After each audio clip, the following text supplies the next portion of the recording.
రైతు సోదరులందరికీ నమస్కారం. ఈరోజు చీనాకాయలు అన్ని మార్కెట్లకు కొంచెం కొంచెం తగ్గినాయి. ఢిల్లీ మార్కెట్కు మాత్రం 100 టన్నులు 100 బండ్లు ఈరోజు ఖచ్చితంగా అంటే సెంచరీ కొట్టినాయి. అనంతపురం మార్కెట్కు 500 టన్నులే.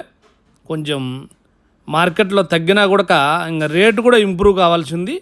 కొంచెం కాయలు ఆటోమేటిక్గా తగ్గి కొంచెం ఎడదెరుపుగానే వచ్చిందంటే రేటు కొంచెం చూసుకొని పోయే మాదిరిగా ఉంటుంది. ఇంకా ఈరోజు అయితే కన్నా 20 రూపాయలు మాత్రమే టాప్ వేసినారు. అనంతపురం మార్కెట్లో 14 రూపాయల నుంచి 20 రూపాయలు జరిగింది. ఇంకా పులివెందుల మార్కెట్కు 160 టన్నులు శీనాకాయలు. అయ్యే పొద్దున ఇది సిఎన్పి శివ యూట్యూబ్ ఛానల్లో అనంతపురం మార్కెట్ పులివెందుల మార్కెట్ చెప్పడం జరిగింది. 160 టన్నులు 23,000 చిల్లర పులివెందుల మార్కెట్లో పోవడం జరిగింది. 39 బండ్లు బెంగళూరు మార్కెట్కు. సెంటర్కాయ అంటారు కదా, అది సెంటర్కాయని నడమన ఇప్పుడు కొత్తగా దాన్ని సెంటర్కాయని పిలుస్తున్నారు. అది మాత్రం 50 రూపాయల నుంచి అది కాయను బట్టి 54 వరకు సూపర్ వేయడం జరిగింది. 40 రూపాయల నుంచి 42 వరకు మీడియం వేయడం జరిగింది. ఈ విధంగా జరుగుతూ ఉంది అక్కడ మార్కెట్ అయితే కనుక. పట్టీలు వచ్చి ఇక్కడ సూపరు మీడియము తక్కువగా వస్తున్నాయి కాబట్టి 30 నుంచి 35 రూపాయల మధ్యలో బెంగళూరు మార్కెట్లో పట్టీలు రావడం జరుగుతూ ఉంది. అది సైజును బట్టి అక్కడ పట్టీలు వస్తాయి.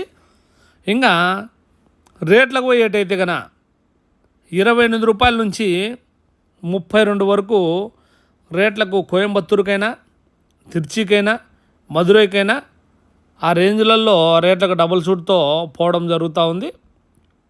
ఇంకా హైదరాబాద్ మార్కెట్లో 42 బండ్లు శీనాకాయలు ఈరోజు ఇక్కడ కూడా కొంచెం తగ్గడం జరిగింది. శీనాకాయలు అయితే రేట్ అయితే కనుక ఇక్కడ కూడా అంతే 18 రూపాయల నుంచి 26,000 వరకు జరిగింది హైదరాబాద్ మార్కెట్లో.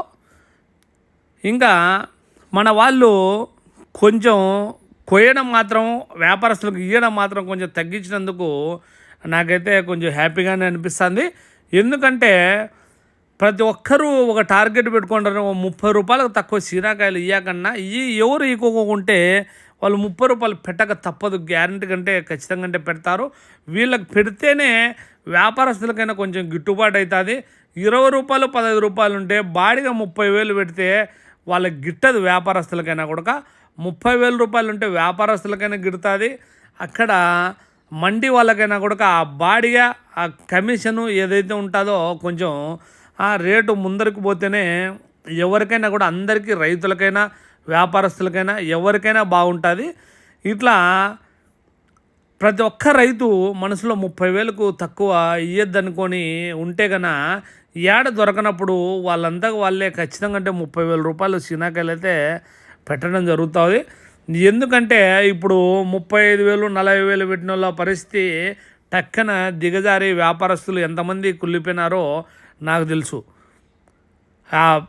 ఢిల్లీ మార్కెట్లకు ఎత్తుకునే వాళ్ళైతే కన్నా బండ్లు ఒకరోజు 2 బండ్లు ఆశకు 3 బండ్లు ఎత్తుకునే వాళ్ళ పరిస్థితి అయితే కన్నా చాలా ఘోరంగా అయిపోయింది. ఒకరోజు నాకు 1,00,000 పోయిందంటే 1,50,000 పోయిందంటే వాళ్ళ పరిస్థితులు నిన్న మొన్నటి నుంచి ఇప్పుడు గడ్డకొస్తానే వాళ్ళ పేర్లో అవన్నీ చెప్తే ఇంకా బాధపడతారు మీరు కానీ చెప్తే.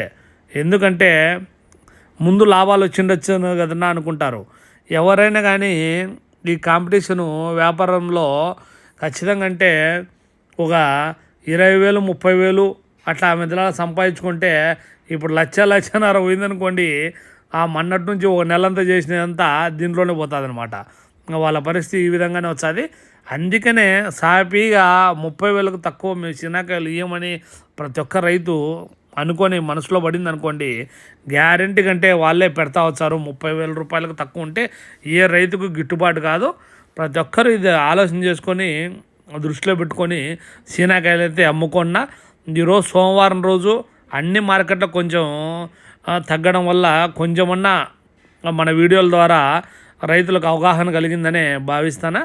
ఖచ్చితంగా అంటే ఇదే విధంగా కొనసాగించి ఎవరన్నా కానీ ఎక్కువ అర్జెంట్ ఉండి రాలిపోయేదో ఇంకోటి సమస్య ఉంటే అమ్మండి. 12 కాయలు 13 కాయలు కేజీకి వచ్చే ఎంత నష్టం వచ్చాదో మీరే ఆలోచన చేసుకోండి. ఎన్ని కాయలకు వచ్చే మన ఐసర్ నిండుతుంది ఒకటి ఆలోచన చేయండి మీరే. సగం ఐసర్ కావాల్సింది ఫుల్ ఐసర్ అయినా కూడా మీకు డబ్బులు రావు. ఎట్లా ఆ విధంగా నీకు అన్ని కాయలు చిన్న కాయలు ఎన్ని పోసేకంగా ఐసరికి అవి ఎక్కువ వచ్చాయి చెప్పండి. అందుకనే కొంచెం సైజు వచ్చే ఒక 6-7 కాయలు మధ్యలో వచ్చిన కాయలు మాత్రం ఎవరన్నా కానీ ఎక్కువ పలుగొట్టో రాలిపోతాయనే వాళ్ళు మాత్రం అమ్మండి. ప్లీజ్ సబ్స్క్రైబ్ చేయండి, షేర్ చేయండి, లైక్ చేయండి. Shivapuram Shiva YouTube channel. Bye friends, మళ్ళీ రేపు మరిన్ని వివరాలతో మళ్ళీ కలుసుకుందాం.